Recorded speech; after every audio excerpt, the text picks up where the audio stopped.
Hi, I'm Vera. I'm a child passenger safety technician instructor and child passenger safety advocate for Safe Traffic System.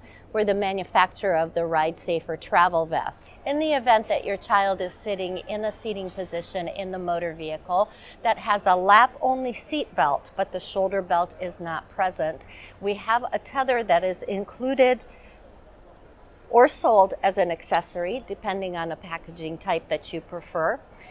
The tether looks like this, attaches at each shoulder for the child,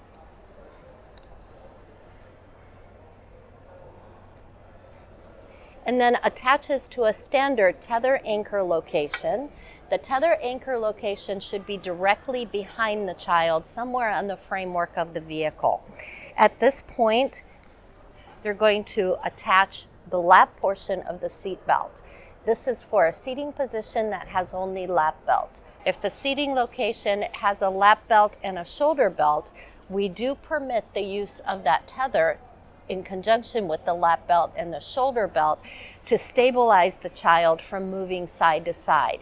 It is not required, but it is permitted.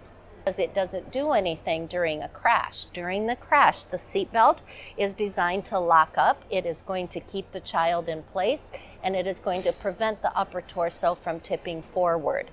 What may make it the use of a tether recommended is if the child is unruly or if the child absolutely refuses to sit still.